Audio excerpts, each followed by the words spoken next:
Nah, sekarang kita akan membahas yang pertama, yaitu tentang warning lag and detection. Nah, jadi kalau kita bicara lag begitu ya, eh, the lag itu ada sebuah jeda begitu ya. Jadi dari apa? Jeda dari atas apa? Ada jeda antara alarm sampai kejadian. Ya alarm ada banyak ya, ada mobil misalnya Anda pasang alarm sebelum ketika ada pencuri menyentuh, akhirnya alarmnya menyala dan kemudian Anda bisa menghampiri dengan sigap dan mencegah pencurian. Nah, tentu bukan alarm namanya kalau dia baru nyala setelah pencurinya pergi. Nah, itu alarmnya tell me begitu ya, telat mikir alarmnya. Jadi agak terjeda. Itu yang tidak kita harapkan. Nah, maka kalau ada alarm yang kita sebut sebagai after the fact atau setelah fakta itu terungkap atau fakta itu kejadian, maka itu adalah satu hal yang harus kita waspadai. Nah, contohnya apa saja yang after the fact? Contohnya adalah spionase ya, industri.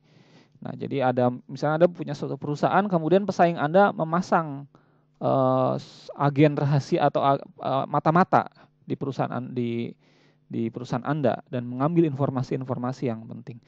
Dan ini bukan hanya di film, ini kejadian pada tahun 1993 dan ini masuk ke pengadilan internasional. Jadi seorang manajer di General Motors, manajer procurement-nya, manajer pengadaannya itu pindah ke Volkswagen, ke VW ya. Kemudian melakukan ternyata sambil pindah tersebut sambil mengambil beberapa dokumen penting. Ya tahun 93 mungkin kita membayangkan mungkin dokumen-dokumennya bisa difotokopi mungkin ya, tapi ya mungkin tidak semudah sekarang soft copy begitu dikirim dan lain-lain. Dan ini sampai ke arbitrase internasional. Ada melibatkan banyak polisi dan lain-lain. Kemudian after effect yang kedua adalah sleeping pathogens atau sebuah penyakit yang menjangkit tubuh tapi dia seperti tidur ya. Dan dia baru disadari bahwa ada penyakit tersebut setelah parah. Nah, ini yang berbahaya juga, sleeping pathogens after the fact ya, setelah kejadian.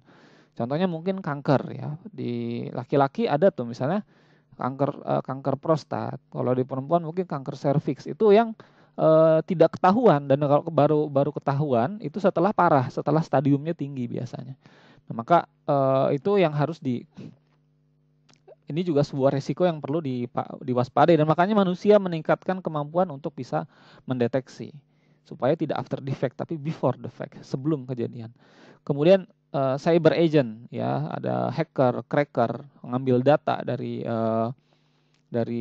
ya pencurian data. Ada yang baru kejadian, baru sadar ternyata rekeningnya sudah habis uangnya, ternyata sudah dicuri orang, diambil oleh orang, begitu.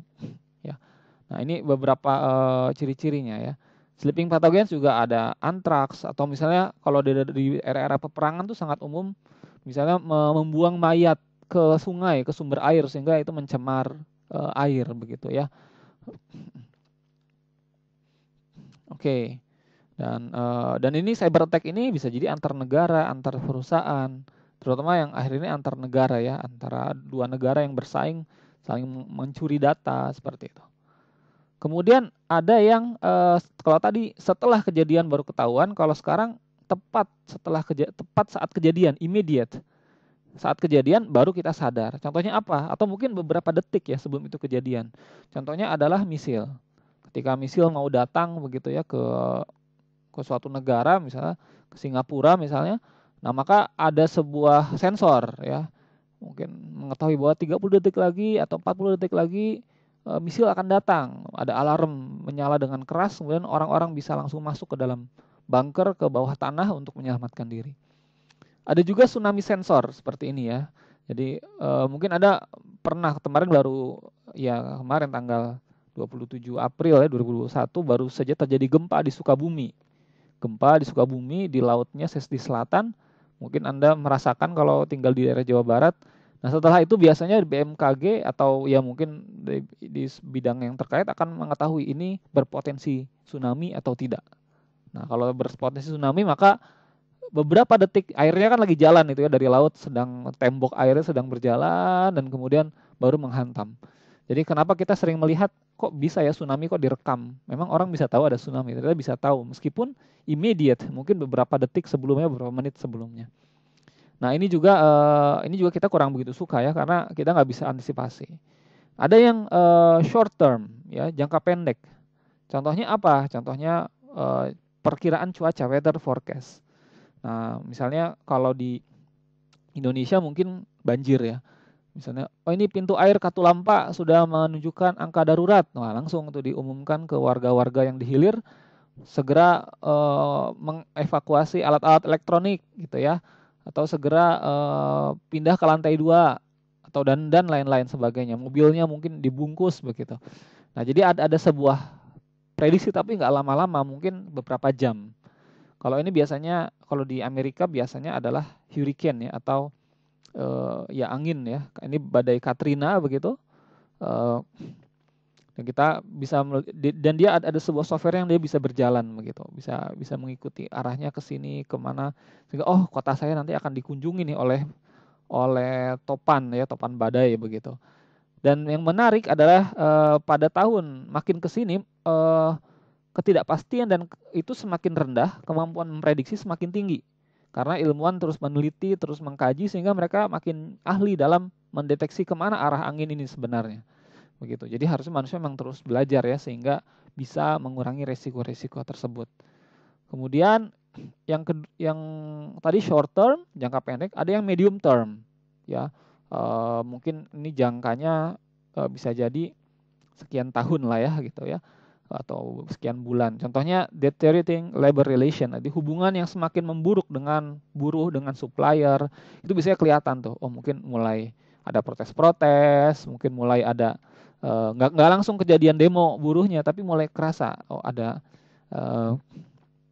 mungkin ada surat-surat protes, ada komentar-komentar di media sosial kelihatan.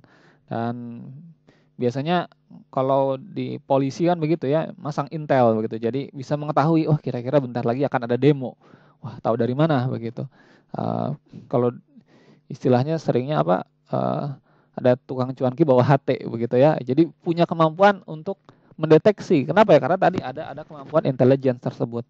Sehingga ini medium term ya. Sehingga bisa di awalnya short term bisa dibawa medium term karena terus dilatih kemampuan mendeteksinya. Oke, kemudian kompetisi yang superior competition, ada jadi kompetisi yang menghancurkan. Contohnya apa? Ya contohnya yang paling sering diulas itu adalah Nokia ya.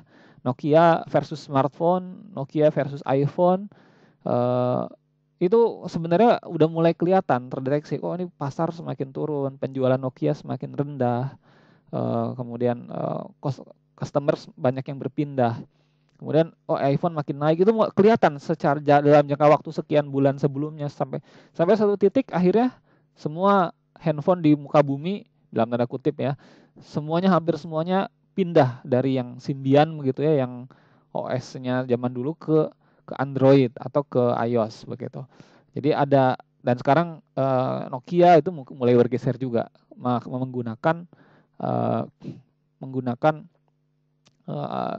ini juga ya, Android juga begitu.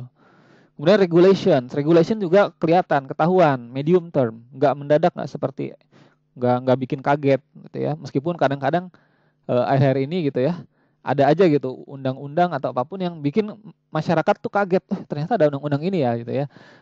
Nah sebenarnya regulation itu bisa terdeteksi kan karena prosesnya panjang, mulai dari pengajuan pemerintah, uji publik. Nanti ini ada undang-undang baru tentang perubahan undang-undang KPK atau undang-undang Cipta Lapangan Kerja begitu ya. Oke, perubahan-perubahan tersebut mungkin terdeteksi begitu ya sebelumnya, dan itu bisa jangkanya medium term. Nah, kemudian ada yang long term. Ya, long term tuh tahunan bahkan puluhan tahun. Apa contohnya? Jadi sudah terdeteksi sebenarnya, tapi kadang-kadang kita nggak mau tahu begitu ya. Yaitu adalah aging ya atau penuaan. Ya, penuaan.